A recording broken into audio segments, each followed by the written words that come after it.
There was a dark and blackened bruise on Frodo's right side and breast.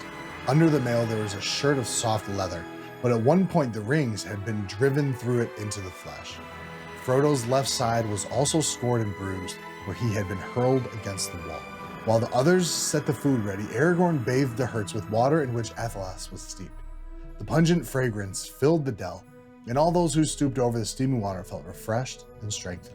Hello everyone, welcome to Aude and Tulava, where we are walking our way through Tolkien's Legendarium. Today we are starting our journey through Book 2, Chapter 6, Lothlorien.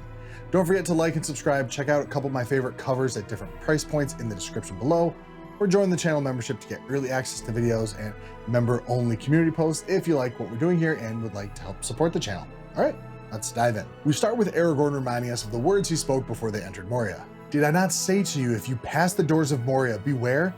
Alas, that I spoke true. What hope have we without you? He turned to the company. We must do without hope, he said. At least we may yet be avenged. Let us gird ourselves and weep no more. Come, we have a long road and much to do. Aragorn seems to be a little pessimistic at first. What hope do they have? It's important to note, Aragorn is talking about Amdir here, their hope for the immediate based on known factors. It's gone. At least he can be optimistic about avenging Gandalf's death, I guess. Not exactly the sunniest of dispositions at the moment, but he's providing a small silver lining of at least vengeance, if not true success in their goal. At this time, Gimli is really the only other person in the company to voice, like, anything. There lies the Mirror, deep Keled-Zaram, said Gimli sadly. I remember that he said, may you have joy of the sight. But we cannot linger there. Now long shall I journey ere I have joy again. It is I that must hasten away and he that must remain. Gimli here is just saying goodbye in his own way. I find it interesting though, that he seems to be mourning the fact that Gandalf won't get to see Keled-Zaram as much as he's mourning the loss of Gandalf, if not more. It seems like he was excited to show Gandalf what is a deeply moving piece of Dwarven history, which we'll talk about in just a second, but what is a mirror anyway? Well, the mirror part seems pretty obvious. It reflects. A mirror is a bit of a less used word nowadays especially. Looking at the fount of all knowledge, Wikipedia, we are told mirror is recorded in Old English as sea or lake, which makes sense. Tolkien happened to know a bit about Old English, so the mirror is a reflective lake, or like a pond, right? Simple. Well, Gimli sees Durin's stone and bids Frodo to come with him, and we get a better idea of what we're talking about. Beside the standing stone, Gimli halted and looked up. It was cracked and weather-worn, and the faint runes upon its side could not be read. This pillar marks the spot where Durin first looked in the mirror, said the dwarf. Let us look ourselves once ere we go. They stooped over the water. At first they could see nothing. Then slowly they saw the forms of the encircling mountains mirrored in a profound blue, and the peaks were like plumes of white flame above them. Beyond there was a space of sky. There, like jewels sunk in the deep, shone glinting stars, though sunlight was in the sky above. Of their own stooping forms no shadow could be seen. O Keled-Zaram, fair and wonderful, said Gimli. There lies the crown of Durin till he wakes. Farewell. He bowed and turned away and hastened back up the greensward to the road again. There it is, the mountains mirrored in the surface of the pond. And this harkens back to Gimli's poem in Journey in the Dark, specifically the second stanza. He named the nameless hills and dells. He drank from yet untasted wells. He stooped and looked in mirror and saw a crown of stars appear, as gems above a silver thread above the shadow of his head. What took me kind of forever to catch is the fact that Gimli and Frodo couldn't see their own reflections, and they could see stars even though it was daytime and the sun was still up. Hammond and Skull say, in their companion of course, say it seems Tolkien is suggesting this is a reflection of Durin's time in the distant past. If you're unsure of who Durin is, he's the first of the 7 dwarf sires to awaken back in the years of the Trees of Valinor. So we're talking tens of thousands of years here. And Durin is the father of the Longbeards, which Gimli is a descendant, which makes sense. So this is like a really special moment for Gimli though. You have Gimli sharing something that is like deeply personal and sacred to his folk. But it's not like he's sharing it with other dwarves, like showing them for the first time. He's sharing this deeply spiritual moment and place with people who aren't even dwarves. It's a pretty big deal considering how generally secretive dwarves are. They don't even teach like other races their language. I just love how Tolkien is starting to bring the different peoples together. I think it's something akin to, for example, the Band of Brothers. Deeply different people coming together through shared trauma, adventure, whatever. It really does speak deeply about his own experiences. As the company passes the Silverlode River, Aragorn gives us some information that, without the maps in the books, was always a little bit tough for me to grasp. Soon it becomes a swift river and it gathers water for many other mountain streams, said Aragorn. Our road leads beside it for many miles, for I shall take you by the road that Gandalf chose, and first I hope to come to the woods where the Silverlode flows into the great river out yonder. They looked as he pointed, and before them they could see the stream leaping down the trough of the valley and then running on and away into the lower lands until it was lost in a golden haze. There lies the woods of Lothlorien, said Legolas. That is the fairest of all the dwellings of my people. There are no trees like the trees of that land, for in the autumn their leaves fall not but turn to gold. Not till the spring comes and the new green opens do they fall, and then the boughs are laden with yellow flowers. And the floor of the wood is golden, and golden is the roof, and its pillars are of silver, for the bark of the trees is smooth and gray. So still our songs in Mirkwood say, my heart would be glad if I were beneath the eaves of that wood and it were springtime. Tolkien even created an amazing work of art around this description. You can find it in J.R.R. Tolkien, Artist and Illustrator, on page 162. The illustrious Hammond and Skull remind us that Lothlorien is often just referred to as Lorien, which means the Golden Wood, which seems like a pretty apt name. They also remind us of note 5 in Unfinished Tales after the chapter concerning Galadriel and Celeborn. All the other different names of Lothlorien revolve around words meaning gold, valley, and sing. In fact, Lothlorien contains roots for gold, valley, land, and sing, thus Valley of Singing Gold, but also echoes the name of Lothlorien, which was the golden tree in Valinor, for which, as is plain, Galadriel's longing increased year by year to, at last, an overwhelming regret. I love that so much. There's so much in this book, and of course the Wider Legendarium, that I either forget some things I've read before because it was a while ago, I hadn't read Unfinished Tales in a few years, or I learn something new or have a new insight when I stop to write these videos because I'm able to take more time and really think through each passage. It's so awesome. Now, as the company continues forward, Sam and Frodo, the only ones injured in the fight in Moria, start to lag behind. As they stop to treat them, Frodo resists before Aragorn treats his injuries. No, said Aragorn, we must have a look and see what the hammer and the anvil have done to you. I still marvel that you are alive at all. Gently, he stripped off Frodo's old jacket and worn tunic and gave a gasp of wonder. Then he laughed. The silver corselet shimmered before his eyes like the light upon a rippling sea. Carefully, he took it off and held it up, and the gems on it glittered like stars, and the sound of the shaken rings was like the tinkle of rain in a pool. Look, my friends, he called, here's a pretty hobbit skin to wrap an elving princeling in. If it were known that hobbits had such hides, all the hunters of Middle-earth would be riding to the Shire. So the company now knows about his mithril coat, and Gimli is of course amazed because mithril is so rare. Even though he lived in Erebor, where the dwarves had grown quite rich, he maybe only saw a single piece of mithril, or maybe two. Definitely nothing quite so large. What's really interesting is something Hammond and Skull point out. Yes, I'm bringing them up a lot. The line that Aragorn says, here's a pretty hobbit skin to wrap an elving princeling in. Hammond and Skull say this is surely a deliberate echo of the nursery rhyme, bye baby bunting, daddy's gone a hunting, gone to get a rabbit skin to wrap a baby bunting in. I had never heard this poem before, but from what I can tell, it's from the Mother Goose poems. The really crazy thing is just how it flows. Here's a pretty hobbit skin to wrap an elven princeling in. Turns out it's trochaic tetrameter, so 4 metrical feet, but the emphasis on the first syllable. Here's a pretty hobbit skin to wrap an elven princeling in. It's almost like Aragorn channeled his inner Tom Bombadil and just spoke in metered lines. It's nothing mind-blowing since I wasn't familiar with the original poem anyway, but it's a fun little Easter egg.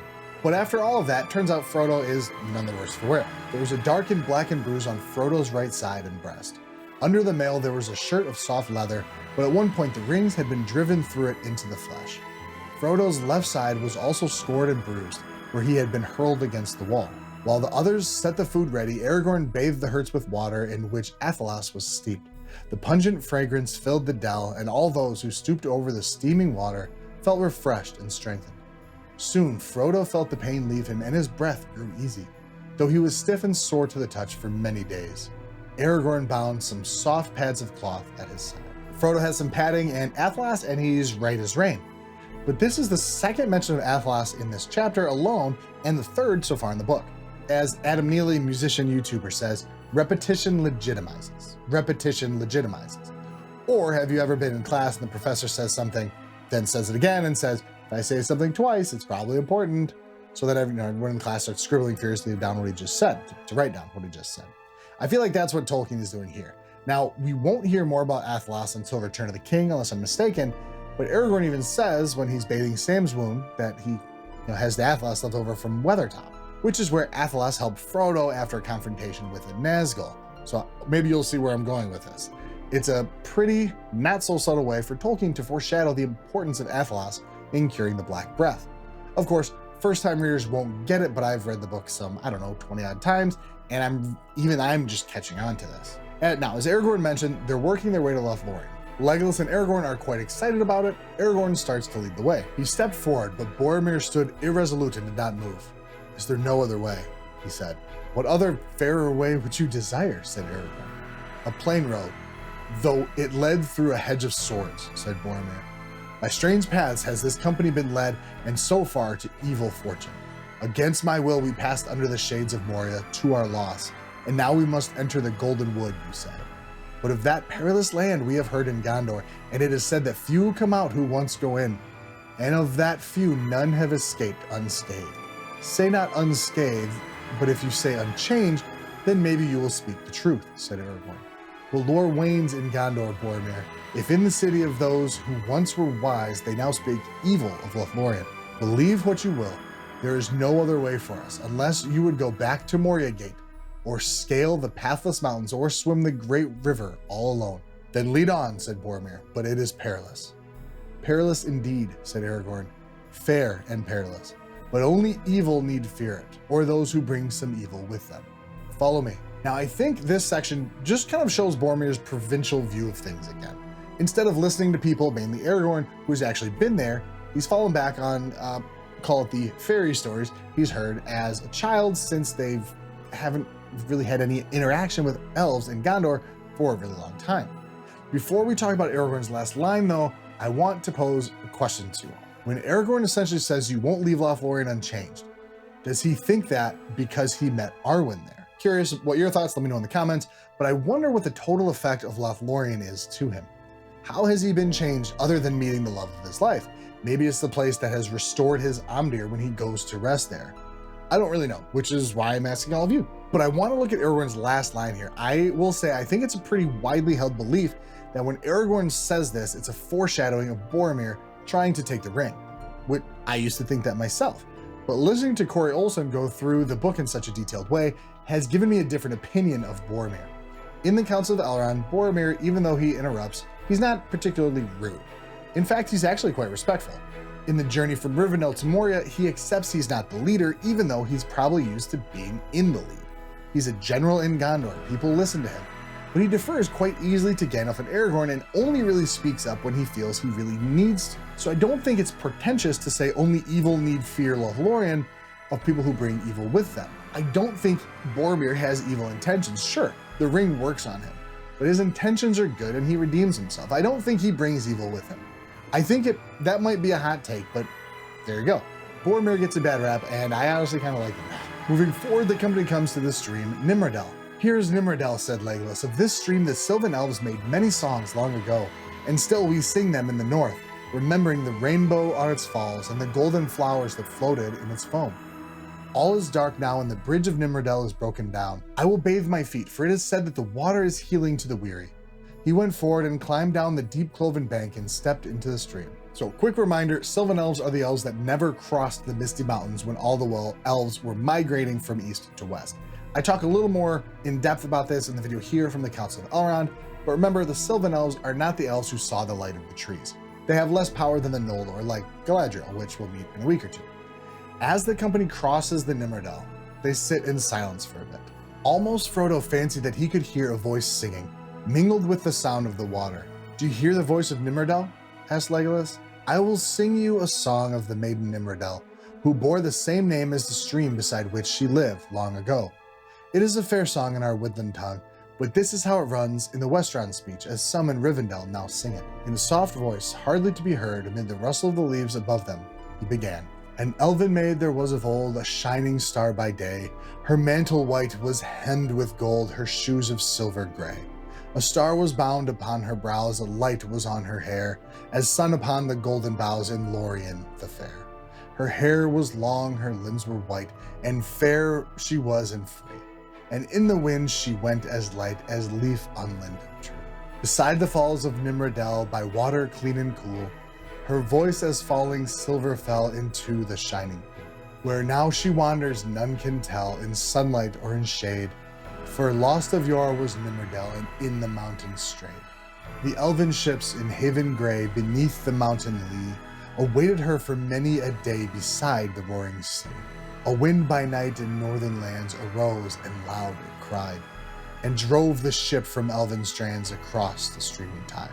When dawn came, dim the land was lost, the mountains sinking gray, beyond the heaving waves that tossed their plumes of blinding spray. Amaroth beheld the fading shore, now low beyond the swell, and cursed the faithless ship that bore him far from Nimrodel. Of old he was an elven king, a lord of tree and glen, when golden were the boughs in spring in fair Lothlorien. From helm to sea they saw him leap as arrow from the string, and dived into the water deep as mew upon the wing. The wind was in his flowing hair, the foam about him shone. Afar they saw him strong and fair go riding like a swan. But from the west has come no word, and on the hither shore no tidings elven folk have heard of Amaroth evermore. Now this is such a sad story of love and loss. Legolas goes into more detail, which I very much encourage you to read slowly and out loud. I'm catching a lot more fascinating things, or just the way Tolkien, puts words together when I do read it out loud. This poem is iambic heptameter, stress on the second beat, and there are 7 metrical feet that complete a whole line. Then you have the 2 physical lines that really make up one line, like a couplet. You can see it how Tolkien indents the second line. Again, couplets. Each couplet has a line of 4 feet and then a line of 3 feet. But the flows of ideas essentially make it into one line or one sentence. I'm telling you all, find the rhythm of the poem and read it out loud. I used to read through the poems as quick as I could because I didn't get it. But once I stopped and found the rhythm, the beat, everything started to make more sense, at least with Tolkien's poetry. As Legolas finishes his story, we find out Nimrodel made her house in trees, which is how it became a custom in Lothlorien. And of all people, Gimli is the one to speak up and say sleeping in a tree would be safer than the ground. But in true Pippin fashion, he has a complaint to offer. Whatever it may be, said Pippin, they will be marvelous trees indeed if they can offer any rest at night, except to birds. I cannot sleep on a perch. Then dig a hole in the ground, said Legolas, if that is more after the fashion of your kind. But you must dig swift and deep if you wish to hide from orcs. And even though we had Aragorn's lighthearted jest about Frodo's mithril coat, I feel that his joking is always a little stilted. At least that's kind of how I see it. But here we get Legolas partaking in hobbitry, I would say almost fluently. Feel free to dig a hole, but you better be quick about it and dig really deep. It's almost like crossing of Nimrodel really did wash away some of their worries and weariness and brought back some of their humor. But nothing can be easy. Legolas is stopped from scouting in the trees by voices. Who are they, and what do they say? Asked Merry. They're elves, said Sam. Can't you hear their voices? Yes, they are elves, said Legolas, and they say that you breathe so loud that they could shoot you in the dark. Sam hastily put his hand over his mouth. But they say also that you need have no fear. They have been aware of us for a long while. They heard my voice across the Nimrodel and knew that I was one of their northern kindred, and therefore they did not hinder our crossing, and afterwards they heard my song. Now they bid me climb up with Frodo, for they seem to have had some tidings of him and of our journey. The others they asked to wait a little and to keep watch at the foot of the tree until they have decided what is to be done. Sam, of course, is the first to help out with his expertise of elves and probably still some excitement about meeting more elves. But he does get shut down pretty quick because he's probably so excited he just started breathing quicker and more loudly. Why do they want Frodo to come up to them? What do they know? Well, that's something I guess we'll have to find out next week. I think the video is long enough for today. Thank you all so much for watching. Please don't forget to like and subscribe. Join the channel membership if you like what we're doing here. And until next time, remember, out into the day shall come again.